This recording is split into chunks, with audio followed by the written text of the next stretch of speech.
And that leads me to Sustainable Watershed Systems. I'm awful close to the 5 minutes. We are moving from asset management to sustainable service delivery. Remember I mentioned those words? So it's not about the asset, it's about the service.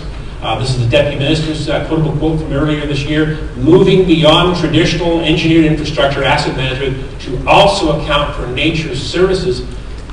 Come back to the water balance services, you know, the three pathways, will help influence standards of practice and represent a leading edge evolution in how infrastructure is planned, financed, implemented, and maintained in British Columbia. We're going the infrastructure route to get people's attention. So this is our new paradigm, watersheds as infrastructure assets. So again, it's an integrated system. I've been hammering that theme to you. The three pathways, right? Surface, interflow, keep saying interflow, and groundwater, they are infrastructure assets. That's how we have to think about them. And as assets, they provide water balance services. So if we can, nature provide services cheaper than we can engineer them. So we have a provincial framework. It enables, and I underscore the word enables, local governments to move from understanding to implementation of a whole systems approach that is keyed to the primacy of hydrology.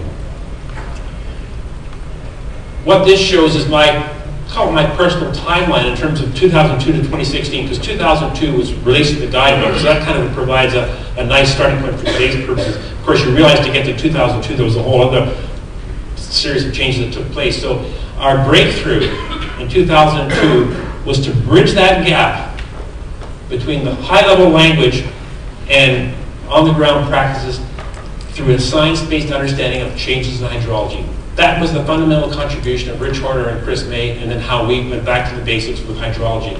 Where we're at today, you know, it's a narrower gap, but it's a tougher one, right? Because we are developing the science-based methodologies and the tools, but it's actually changing the practices. So it becomes harder, it takes a longer-term commitment to get down to the nitty-gritty of the standards of practice.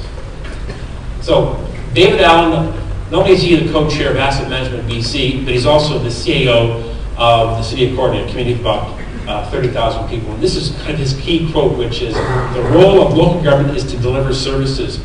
Achieving sustainable service delivery is the end goal of asset management. So it's a turning around of how we think, because, you know, at the very beginning, to question whether you should be building an asset because of the long-term life cycle implications.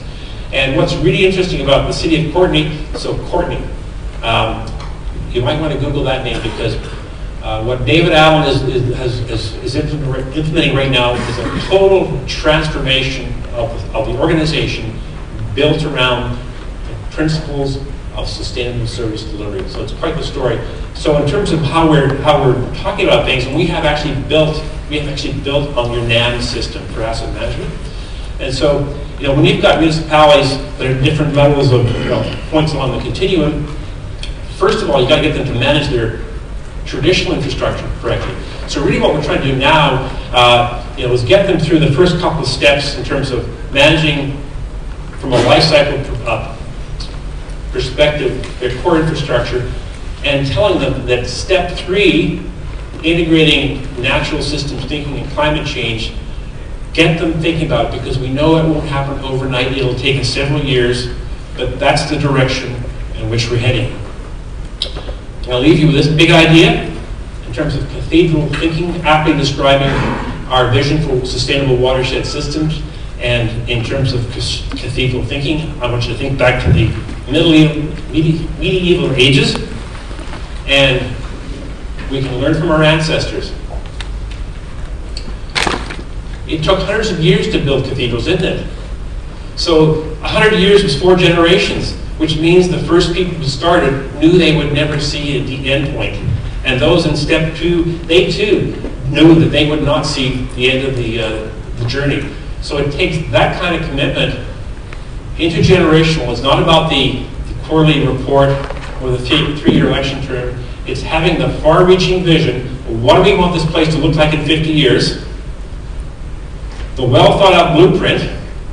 How are we going to change what we do on the land to mimic the water balance to protect those services that nature provides, so we don't have to spend money on engineering a solution after the fact, and a shared commitment to long-term implementation.